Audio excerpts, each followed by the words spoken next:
countdown. Oh, well, we're live, and it is now episode 40 of the Nonprofit Problem Solver. Today, we're going to be speaking about your wow factor with Katie Blomquist. How are you? Good. How are you? Good. So let me just firstly thank the virtual event platform Yachtme for hosting this platform week after week. It's 100% free to nonprofits, no licenses, no contracts. Great way to be hosting your virtual or hybrid event. And also to PodPro Audio, who produces the podcast and who they make professional podcasting easy, of course. Well, certainly easy for me with their help. So, Katie, how are you? How are things going? Good. Been really busy, but busy is good. Okay, so tell us a little bit about yourself and how you came to work in nonprofits. I know it's a great story. Sure. So I used to be a teacher at a low-income elementary school here in Charleston, South Carolina, and I taught first grade. And a little boy in my class named Jawan asked me for a bike on his birthday. He was a little kid that I would take out after school and on weekends. He was really unmotivated in class, and I just kept trying to connect with him and make him realize, there's all this great stuff you can do in the world, but you have to get through school first if you want to do any of it. And so I started to take him, to plays and to real restaurants where you have to sit and look at a person in the eye, when you're ordering, and just, the music store where you could play instruments and just all this kind of stuff. So on his birthday, we were at Walmart and I was letting him pick out some gifts, and the gift was a bike. And I was like, oh, $20 price range, like teacher salary here. But I just kept thinking about it and asked other kids in my class if they had bikes, and the general consensus was no. So I thought, how can I leave any kids out? What about my kids from last year and the year before that, and the other first graders and the other classrooms? And so I just did a GoFundMe to get all 650 kids in my school a bike, and that went truly viral. I got to be a guest on the Steve Harvey show. He flew me out, and he donated $20,000 on his show. And Lester Holt flew in a camera crew, and it was his feel-good story at the end of his show. ABC World News, Time Magazine, like Yahoo Top News, USA Today wrote about like 4 times. I mean, truly viral. Usher was talking about it. It's wild. So I raised over $80,000 in 3 months, got all 650 kids in my school a custom bike, lock, and helmet. And then I decided, I've opened this door to this idea that joy is a piece of our social emotional health. It's a basic need too. We think of charities. We think about the typical charities of food, clothing, shelter, water. And those are all still super important and people should still donate to them. But we don't want to forget about the things that we take for granted that also affect what type of person we become. And whether or not you had joy as a child can truly affect what type of adult you've become, because that's your social emotional health is part of your development. And just from, collecting our post surveys from giving bikes out, families are reporting that they're spending more positive family quality time together. Their kids are interacting better with peers. Their kids are sleeping better. They're spending more time outside. Their behavior has shown improvement. It's all from these bikes, because it's a sense of ownership. It's so much more than what we think. So long story short, I left teaching and I founded my nonprofit Going Places, and I've been running it full time for 4 years. That's great. I do want to come back to this notion of joy and connecting it to other things. So if I forget, remind me, because I think there's something quite profound, which is important, and I'm sure relates to the title. But in full transparency, you and I now work together. Yes. when we talked about you coming on to the podcast, we hadn't sort of reached that far. We originally met in a Facebook group, and I think in the comment section, and I can't remember exactly what the topic was. I do. We were talking about. I do remember board members about the founder's role on a board, and someone had said, I'm the founder and executive director. Should I be on the board? And you and I had differing opinions, but they were both correct. I was just thinking in the beginning stages, and you were thinking in more developed stages. So the answer is yes when it's brand new for the first few years, and then the answer is no as it's developed and you mature board. So we were both like, we have very unique perspectives here, and we both, let's continue talking. And so that was the conversation. Yeah, we were polite. We took it offline. Yeah, pretty sharp. I remember that. And then you told me all about going places. But you also coach, and you have a course, and you have a presence online. So tell folks where they can find you online and what you offer. Of course, I know the answer to all of these questions, but well, I had originally started off with an online course because people were always asking me, can I pick your brain? How do I start a nonprofit? And it was just 2 hours of me just like spewing out information at like rapid fire speed that was unorganized, and they'd left feeling overwhelmed. So I was like, let me organize this. So I had started that during COVID, and it was great. And then you and I met, we're like, you had your course. We're like, let's combine forces, because now there's nobody we can't help. So we created not just a course, but a whole online academy. So called the Nonprofit Entrepreneur Academy, if anyone is interested. But to reach me, you can go to, it's Katie Blomquist LLC at Gmail. That's for my, any, professional speaking or the online course for that stuff. Going Places stuff, it's Katie at goingplacesnonprofit.org. And you can look at our website. It's goingplacesnonprofit.org. And that's in Charleston, South Carolina, yeah? Yes. And where else do you like to hang out online? I know you're an active social media maven. Yes, I keep up with, I have like a bazillion social media accounts, but you can follow Going Places. It's on Instagram, it's going_places_nonprofit. And on Facebook, it's Going Places Nonprofit. And then LinkedIn, my name, just Katie Blomquist. You can also follow Going Places on LinkedIn, just under Going Places. So those are the best ways to, follow Going Places. And then for myself, it's just my name, Katie Blomquist, on Facebook and Instagram. Excellent. And if you want to work with us or learn what we do together, it's the nonprofitentrepreneur.com. That's our Nonprofit Entrepreneur Academy. There's a little plug there. Anyway, so let's go back to this question. So I think it feeds into the title that we're dealing with today, which is what's your wow factor? And you and I came up with this because I think you were planning to do your own podcast associated with the wow factor. Yes. And one of the questions, of course, we always get, and you and I do a clubhouse room together, and we're talking to a lot of nonprofit entrepreneurs, and not just startups, people who've been at it for a while. And a common question, although it presents in several ways, is how do I either attract people to me that I want as donors or volunteers or board members or partners or even program participants? How do I bring people to me? Or the inverse is, how do I get attention in this, high information flow world where there's too much going on for everybody. Mm-hmm. And so I think it's a really vital question. But before we get to that, I want to just go back to what you were saying about how much more joy really is, because I think there's a kernel here of your wow factor that maybe not obvious to everyone, because there's wow when you give away lots of bikes, right? It works at that level. Yeah. But as a teacher, and I've got some background in K-12 as well, where social and emotional learning is really important, and we do obviously want kids and families to have the essentials of food, clothing, shelter, but then beyond that, in order to really grow and to be the learners we need to be in life, there is the social and emotional dynamic to it. So can you talk a little bit more?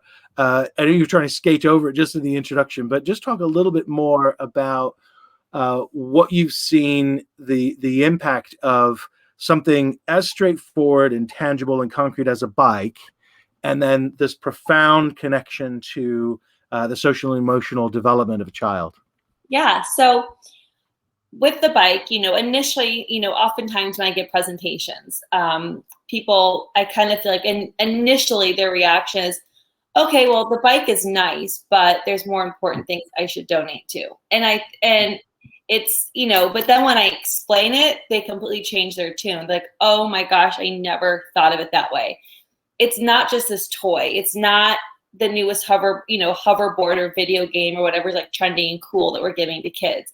It's a classic memory that our great grandparents, partook in. You see black and white photos of kids on bikes and from bazillion years ago. And it's kind of this rite of passage. But with that comes your first opportunity to have freedom and escape and independence as a kid. I mean, I think we all have that memory of riding our bike as fast as we can and feeling like, this cool, independent adult, when you're 5, riding down your street. And for kids, living in poverty, oftentimes when they get home from school, that's when their stress starts. Home is not, a place of, being predictable or not even always safe.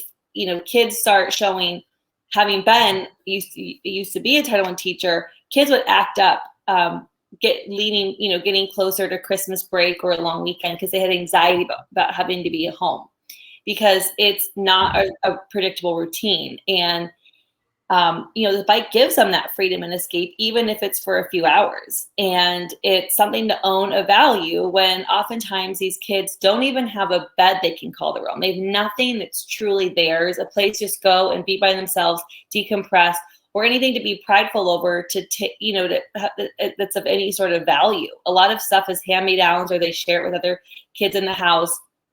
There's nothing that's really of value. And because our bikes are custom made, they're extra special. We put our logo on them, we name them, and we pick out the color. And every year the color and the name change. And so it makes them feel special. They're not just, the same bike, maybe another kid down the street has from Walmart. And it's a sense of restored innocence when oftentimes that's been taken.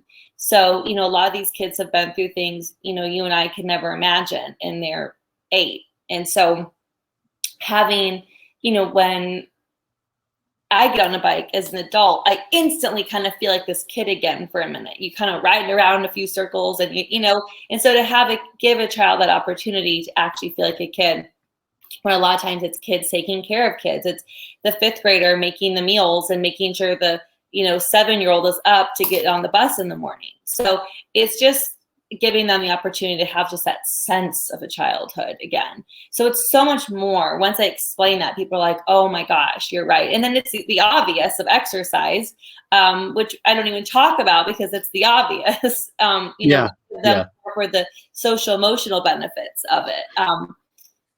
So and it's that gateway. It's basically, facilitates the impact that you were talking about, and you were reporting parents telling you about the ability of kids to have better relationships and have more attention, and that's vital in their learning journey. Right. Yeah. And because the big thing, we're in going back to the wow factor part. The whole point of the wow factor is, what are you doing different, not better, but different than other nonprofits similar to yours? Because no idea is a new idea. There's always going to be another nonprofit, another business, 2 coffee shops, there's always other similar, products, companies out there. And to me, nonprofit world, it shouldn't be a competition. I don't view it like a competition. There's enough money out there to go around. We're all trying to better our community. And so it's just, what are you doing different that's going to get people's attention? And so, in Charleston, there's 2 other nonprofits that provide bikes for kids. They're great people. I know them personally. They do great work. We have similar missions, but the way we go about it is just different. So what makes us stand out is we don't just give to a couple kids here or there. We don't just give, to 10 kids at this school, 20 here. It's every single child in the entire low-income school. Because when 95% of the kids live below the poverty line, I can't, how could we pick just 10 in most? Right. They're all in need.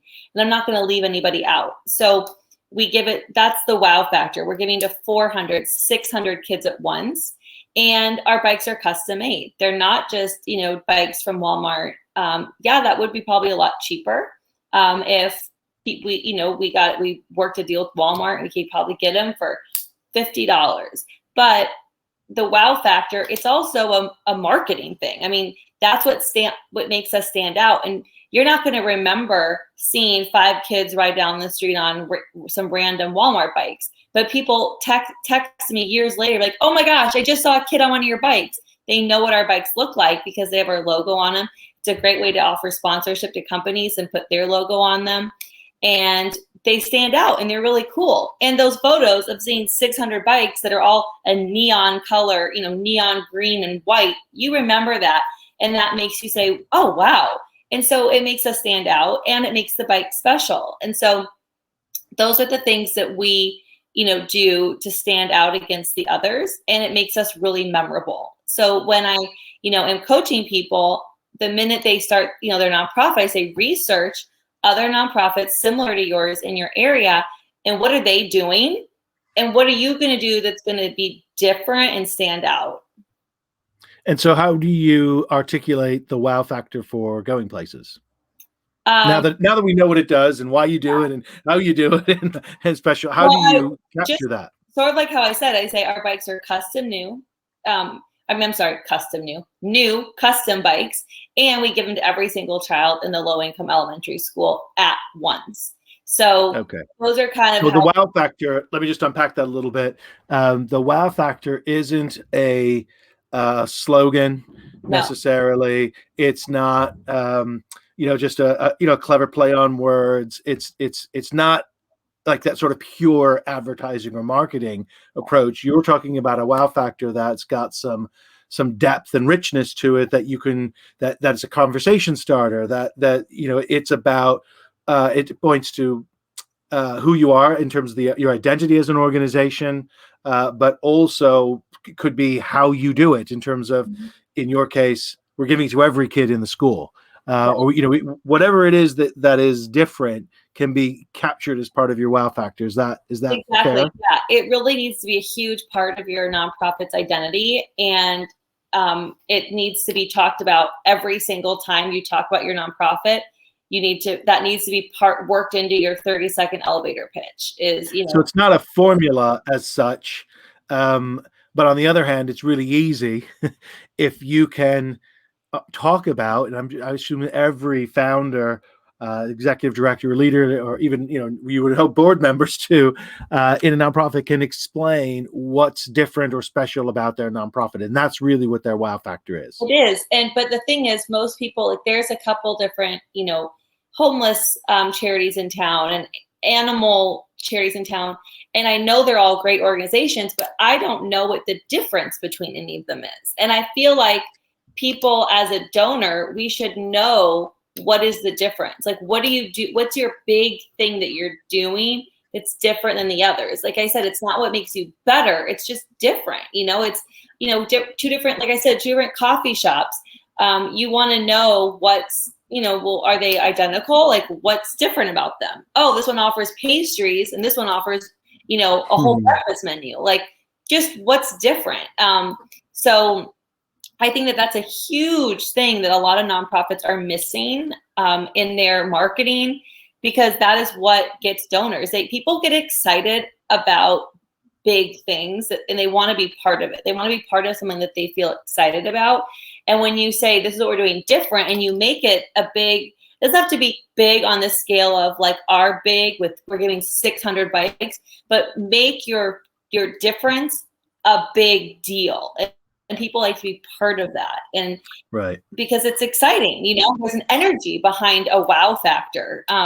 And that's, I think, what really keeps the steam going with going places is the energy behind, not just what we're doing, but how we're doing it. And what's interesting about the way that you've described it there is thinking like we should always do about who our audience is and how we say it. So, like you were talking about in Charleston there, you've got a couple of different homelessness charities, a couple of different animal welfare charities, and they may understand amongst themselves as practitioners and experts what the difference is, but us who are not experts can't. They look the same. Right. So it's important to distinguish yourself in a way that people who are non-experts, lay people, anybody who might be coming across your media, or anyone in your community, anyone in your target group can understand.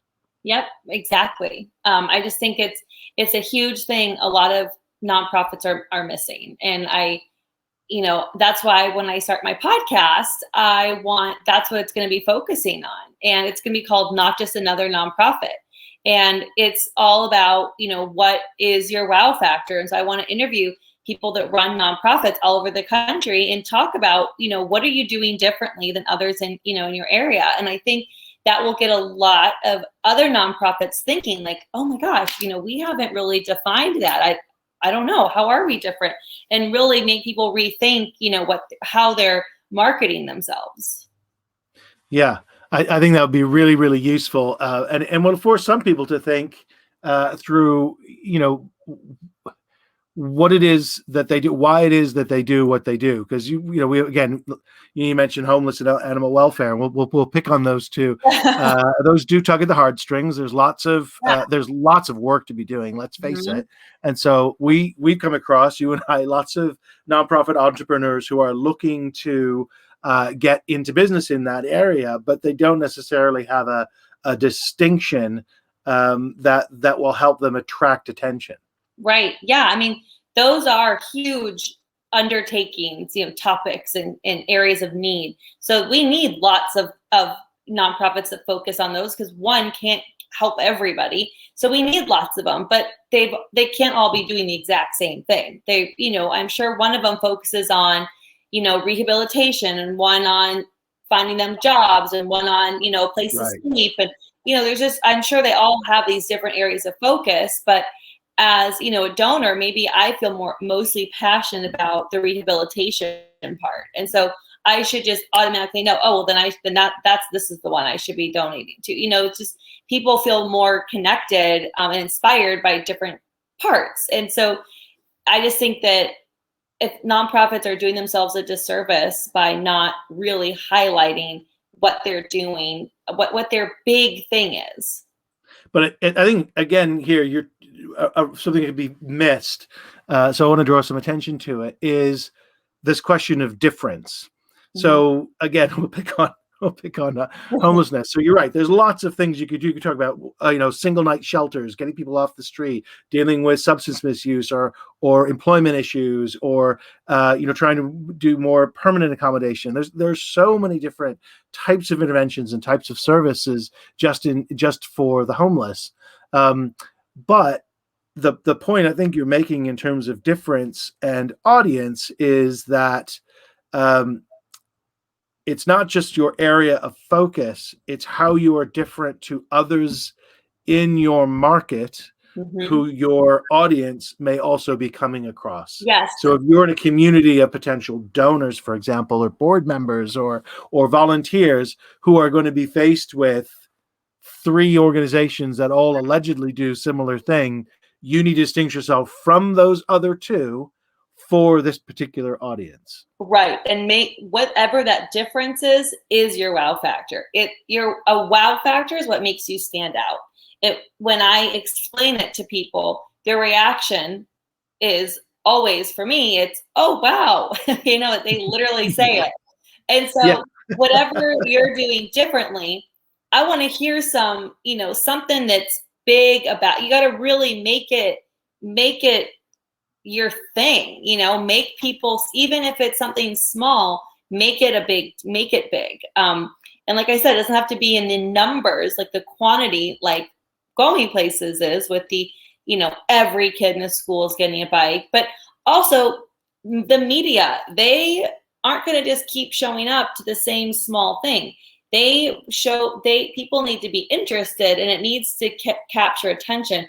It's got to get likes and shares. And so the media continuously comes to every single one of our bike reveals. It's continuously extremely impressive, and it's always a little different. And so if you want the media to continuously cover your nonprofit, you've got to have something that makes people say, wow, something that is shareable and that's going to get people talking. And so that's why, national media has continued to cover Going Places year after year, because it's something that the average person isn't doing on this scale. And so it really creates that buzz. And so within your own nonprofit, even if it doesn't have a large scale, like a large quantity of something, there's no reason why you can't create a big buzz behind it. But you don't want to be like gimmicky with it, really, do you? I mean, you want to. I think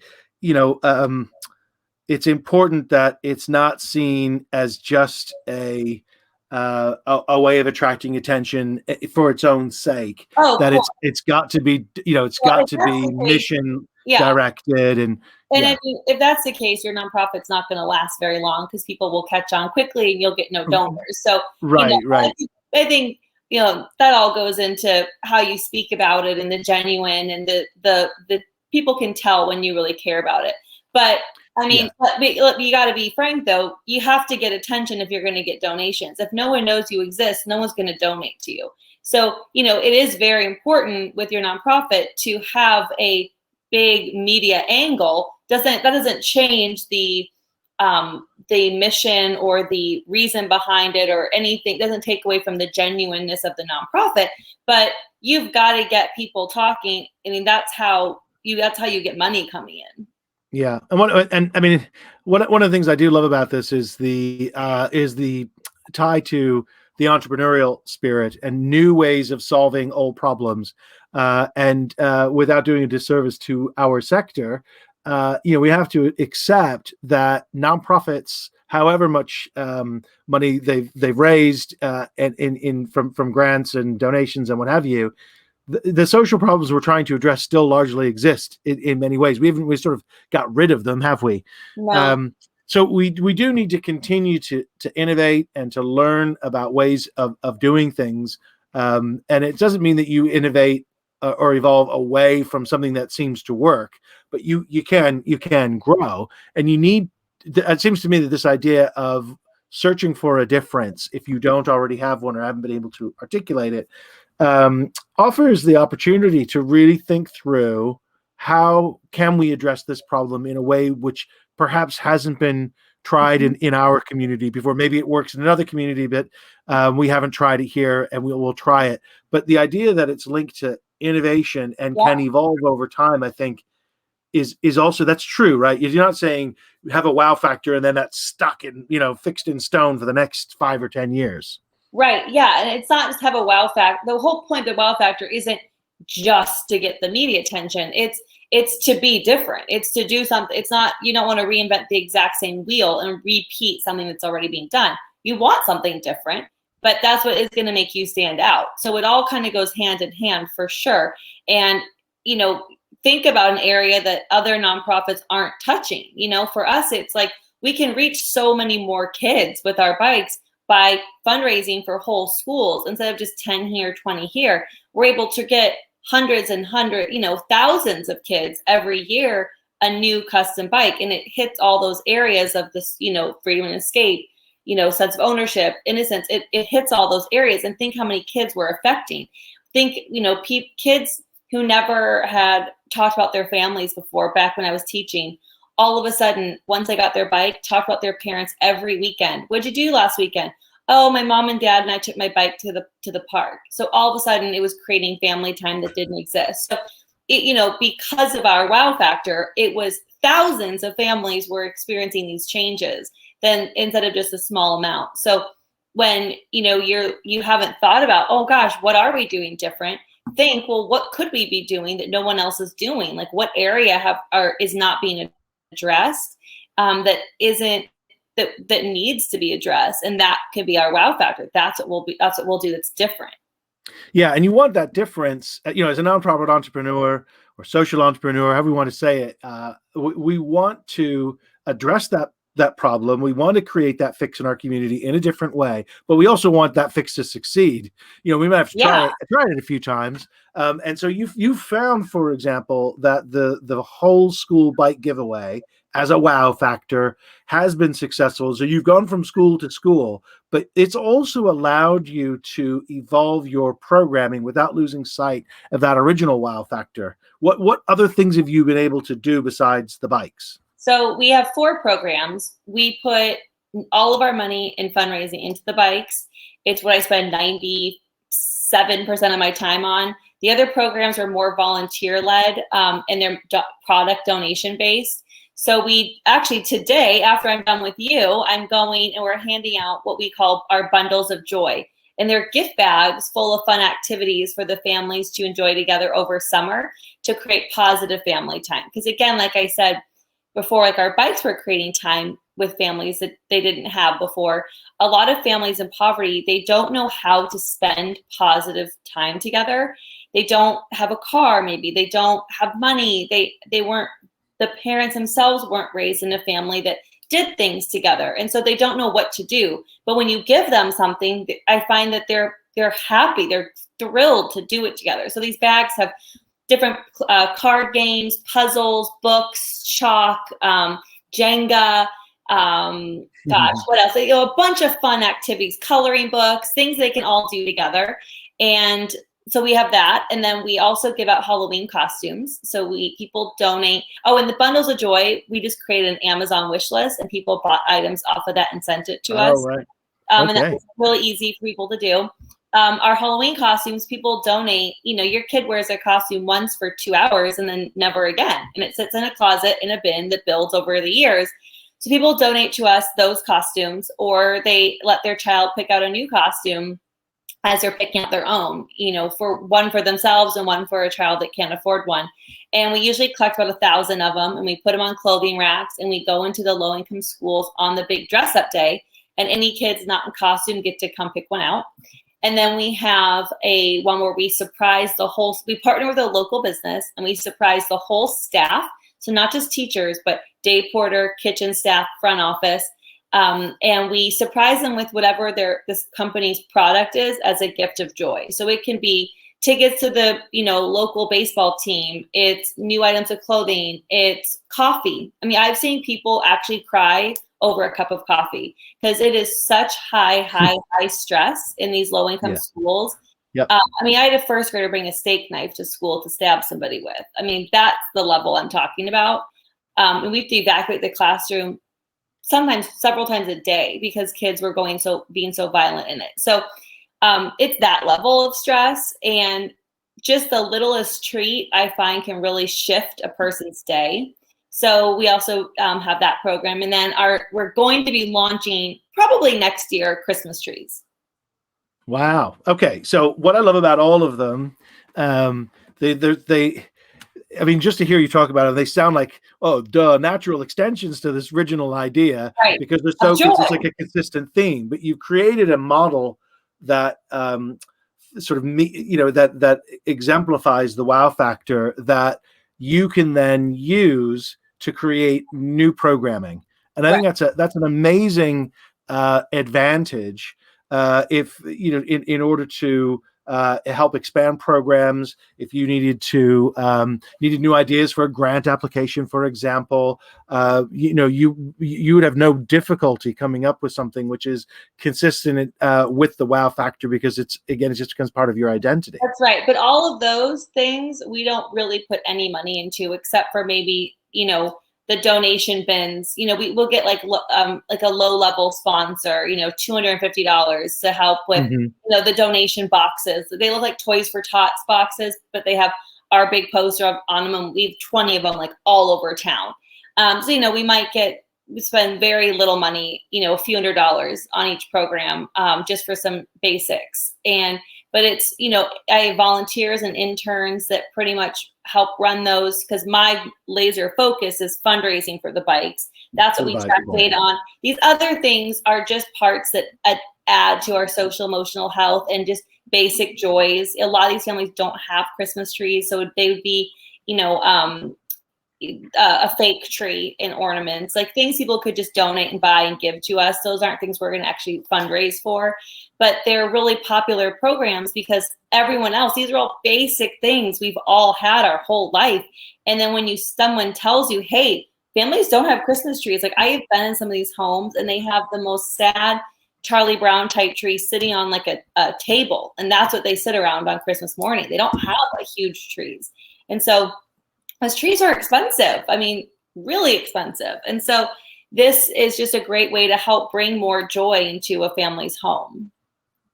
And so I love the way that you've described from your own experience how important it's been from lots of different elements really associated with your programming and your purpose and the core function of your business.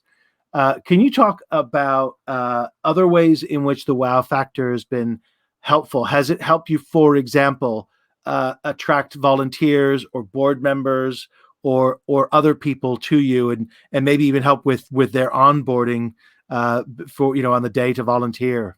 Yeah, it's people there. No one stumbles over describing what Going Places does. It's everyone. They don't just say, oh, they give bikes. Everyone knows. They give bikes to whole schools of kids, or their bikes are all custom made. They look so cool. They're white and neon. Like everyone who knows of Going Places knows of those things. And so, like I said, when something's big and exciting, people want to be part of big and exciting things because it's exciting. It's fun. You know what I mean? It's inherently attractive. Yeah. If something seems done before, it doesn't have that desire. When you're asking someone to give money and get nothing in return except a good feeling, you gotta wow them. You need to impress them for them to shell out their hard-earned money. When you're asking someone to take off work or give up their precious free time on the weekend to come volunteer, and our work with volunteering is hard, like labor. We're like building bikes. We're loading semi-trucks with huge bikes. Like it's a lot of work when you volunteer with us. And so we got to get them to want to be there. And so when they, they're not just there to build like a couple bikes. They know, it's super impressive to see this warehouse of 400, 600 bikes. They want to be part of that. And so, because they know that this huge thing they got to help create. And so, yeah, I would definitely say our wow factor has really helped us with, being on the news a lot. I was on the news yesterday, on the news a lot, which is, I'm super grateful for because there's always something new to talk about and it's exciting. It's constantly exciting. And how formal do you make the wow factor? So I'm thinking, for executive directors or board members, other nonprofit leaders listening to this and thinking, oh, okay, I can come up with a wow factor. All right. So that bit's done. Now what do you do with it? Is it something that it goes on your website? Do you get your board approval? These are all the practical questions that people ask. We don't state our wow factor it's just part of the conversation every time you talk about the nonprofit. It's the obvious. It's what you see in every photo. When you see a picture of our bike reveals, you see the 600 bikes. You see the custom colors. Every time I give my 30-second elevator pitch, I say, it's whole schools. We're getting 400, 600 bikes. They're custom new bikes. It's part of the natural language that always should come in the 30-second description of what you guys are doing. And so no one knows that's our wow factor. They don't know it's what we call it. They just know that's who we are. So your wow factor becomes just who you are. So it's not, again, I think we said this earlier, it's not a sort of a fixed marketing asset. No. As such. It's informal, almost internal terminology, but it's important for the leadership of a nonprofit to be familiar with it so that they can articulate and evolve their own wow factor, even if they don't necessarily, they don't want to stamp it down like on as part of their logo, for example, or on their website, Right. do they? Right. No, it's part of who you are. That's really the best way to describe it should be when people think about your nonprofit, that is what they should think about. That's how they should describe you, is they're describing your wow factor. When people say, oh, have you heard of the nonprofit Going Places? Oh yeah, they're the ones that give bikes, those neon bikes to every kid in the school, right? Like that's how people describe us. And so they're describing our wow factor, which means we've done our job right, that people know how we're different than these other nonprofits. And when someone describes your nonprofit, you should do such a good job of letting the public know what you're doing differently and how it's helping the community, that's how people should describe you. But you don't. But again, just to be pedantic about it, you're not necessarily putting those words there on the website and feeding them those words. It is in my 30-second elevator pitch. I say, we provide new custom bikes to every single child at once in the low-income elementary schools in big surprise bike reveals. So we're giving 400, 600 at once. It is part of what I say because it is what we do. It is, that's what we do. There's really no other way to describe it without. So you can imagine, and we'll go back to our homelessness example. Yeah. You can imagine that if someone, said, we get every person off the street and into a job in 6 months. That's their impact. That's their wow factor. They could, you could articulate something that became part of your identity in that way. So it is possible to think of it as something you sort of write down and adopt as who you are, if it's helpful in getting the word out. Exactly. Yeah. It's different than our mission. Our mission is to provide disadvantaged kids with their most basic childhood right, a right to joy. But the wow factor is how we go about doing that. Yeah. I think that's a key part that we established right at the beginning, that the way you do it, it's the wow factor in a sense, sort of the how. Yeah. Almost, isn't it? It is. It's a big part of the how. For us, it definitely is. If it, I can't really think, I guess. I'm sure there's some examples out there would be just a piece of it, because not everything is on, like I said, the scale that we're doing it on. So the wow factor doesn't always have to be to the same scale. But yeah, it's a big part of how you're doing it differently. Yeah. Okay. That's great. Well, we've run out of time. I knew it would go quickly. Yeah. So do you want to just remind folks, Katie, where people can find you online, if they want to get in contact with you, and anything particularly that you've got on offer? Sure. So people can email me. It's katie@goingplacesnonprofit.org. You can look at our website, it's goingplacesnonprofit.org, but our social media is always updated much quicker. So I always recommend going there first. Instagram, it's going_places_nonprofit. In Facebook, it's just Going Places Nonprofit. You'll see our logo. And what was the last thing? If you want to donate to us, we actually, bike costs, I just was told this week, have gone up, which stinks. But bikes have been super popular during the pandemic, so I don't hate that. But it's just, it's the name of the game, and they change every few months. But right now, for a new custom bike lock and helmet to donate to us, it's $125. And that gets the custom bike. We get a lock and a helmet with that. So if that's something that is on your heart and you'd like to donate to that, we get our helmets at $6 and our locks at $4. So no amount is too small. $10, that just bought a lock and a helmet. So every amount truly, truly counts. So feel free to donate. It's all tax deductible, obviously. And we'd love to have you be part of, spreading joy.